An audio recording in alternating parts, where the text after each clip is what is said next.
আপোনালোকে অতি ধৈৰ্যৰে এই সময়খিনিলৈকে আপোনালোকে যাতে ৰৈ থাকিলে তাৰ কাৰণে মই আপোনালোকক মোৰ অন্তৰৰ পৰা ধন্যবাদ জ্ঞাপন কৰিছোঁ। পোনপ্ৰথমে মই আমাৰ মুখ্য কাৰ্যবাহী সদস্য ভৈৰৱদৈ ডাঙৰীয়াক মই ধন্যবাদ দিব লাগিব।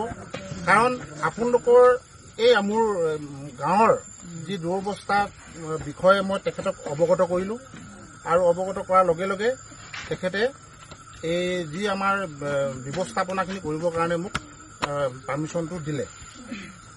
আজি তেখেতৰ ঘৰত অন্নপ্ৰসন্ন আজি তেখেতৰ ঘৰত হৈছে, তথাপিতো মই তাত উপস্থিত থাকিব নোৱাৰিলোঁ। কাৰণ আপোনালোকৰ কথা ৰাতিপুৱা যিহেতু মই কালি গম পালোঁ বা মই ফুলুৱা দেগাঁৱতো মই গৈছিলোঁ, এই গোটেই যে কাৰেণ্টৰ ব্যৱস্থাটো এইটো হৈ আছে, কাৰণ পানী হোৱাৰ কাৰণে গোটেই কাৰেণ্টটো কাটি দিয়াৰ কাৰণে যে আমাৰ অন্ধকাৰ যিটো অৱস্থা তাৰ পৰিত্ৰাণ পাবৰ কাৰণে এই ছ'লাৰ যিটো লাইট, ছ'লাৰ লাইটটো মই অকল ডিব্ৰুগড়তো নাই, তিনিচুকীয়া কি বুলি কয় চিলাপথাৰৰ পৰা কালেকশ্যন কৰি আহি এইখিনি সময়ত আপোনালোকৰ তাত উপস্থিত হ'লোঁ। আৰু আপোনালোকে কোনো চিন্তা কৰিব নালাগে, গাঁৱৰ প্ৰতি ঘৰ মানুহে পাব। আৰু মই জ্যেষ্ঠসকলৰ কথাও চিন্তা কৰিছোঁ। কিন্তু আমি যিমানখিনি আমাৰ মানে প্ৰয়োজন আছিলে বস্তু, তথাপিতো ঘৰ হিচাপে আমি এতিয়া সকলোকে আমি দিম। কাৰণ আমাৰ গাঁৱত প্ৰায় 110 ঘৰ, 111 ঘৰৰ এটা মোক গাঁওবুঢ়াই মানে হিচাপ এটা দিছিলে। গতিকে মই ইয়াত প্ৰথমতে আমি এতিয়া 111 ঘৰৰ কাৰণে মই এই ছ'লাৰ লাইটটো ডিষ্ট্ৰিবিউট কৰিম। আৰু যিহেতু আৰু এটা ইয়াত আমাৰ সমস্যা হ'ল যে আমাৰ কি বুলি কয় বান সাহায্যটো যিটো আমাৰ যিটো ৰিলিফ, যিটো আমাৰ ৰেচনৰ যিটো ব্যৱস্থা আমাৰ ওচৰৰ গাঁওখিনি কৰিলে, কিন্তু আমাৰ মধুপুৰ দেগাঁওখন সেই ব্যৱস্থাটো নহ'ল। কাৰণ মই যেতিয়া খবৰ ল'লোঁ গম পালোঁ যে আমাৰ যিটো গাঁৱৰ পৰা এটা যিটো পপুলেশ্যনৰ যিটো হিচাপ দিব লাগে, সেইটো হিচাপটো দিয়াত অলপ পলম কৰিলে। পলম কৰাৰ কাৰণে এই আমাৰ এই ইয়াত যোৱা কিছুদিনৰ আগত 2-3 দিনৰ আগত ওচৰৰ গাঁওখিনি আমাৰ ৰিলিফটো দিয়া হ'ল, কিন্তু আমাৰ এই দেওগাঁওখনত নকৰিলে।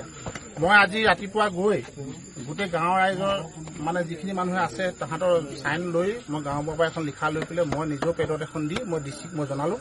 ডিচিয়ে খুব সোনকালে এই কামখিনি কৰিম। আৰু ইয়াৰ যিটো চাৰ্কুল অফিচাৰ, আমাৰ ৱেষ্ট চাৰ্কুলৰ যিটো অফিচাৰ শ্ৰম হাজৰিকা বুলি এজন আছে চাৰ্কুল অফিচাৰ, তেখেতৰ লগতো মই যোগাযোগ কৰিলোঁ। আমাৰ যিটো এইবিলাক যিটো অকস্মাত যিবিলাক বান হয় বা আমাৰ যিটো এডিচি এজন থাকে, সেই এডিচিজনক মই যোগাযোগ কৰিলোঁ। কৰাৰ পিছত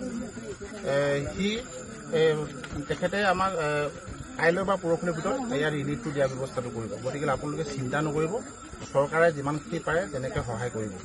তাৰ উপৰিও মই আৰু গাঁৱত দেখিলোঁ ত্ৰিপালৰ অলপ ব্যৱস্থা কৰা হ'ব। তাৰ কাৰণে মই সামগ্ৰীবিলাক সৰু গুৱাহাটীৰ পৰা এটা অনাৰ ব্যৱস্থাটো কৰিছোঁ। তাৰ লগে লগে আপোনালোকে খালি অধৈৰ্য নহয়, এই দুদিন যি কষ্টৰে আমাৰ গৰু ম'হবিলাকৰ যিটো অৱস্থা, সেইটো আপোনালোকে অলপ সহ্য কৰি থাকিব। বিশেষকৈ বেছি আৰু দীঘলীয়া নকৰোঁ। এতিয়া আমি ডিষ্ট্ৰিবিউটৰ যিটো মই 2-এজনক মই দি বাকীখিনি মই গুচি যামগৈ। আপোনালোকে কিন্তু সুন্দৰভাৱে বস্তুখিনি বিলাই দিব। আৰু এই ছ'লাৰ লাইটৰ বিষয়টো আপোনালোকক গম পালেই, ইয়াত মানে বেটেৰী লগাব পাৰিব, কাৰেণ্টতো চাৰ্জ কৰিব পাৰিব, আৰু ছ'লাৰ মানে এইখন ছ'লাৰ এখন ৰ'দতো আপোনালোকে চাৰ্জ কৰিব পাৰিব।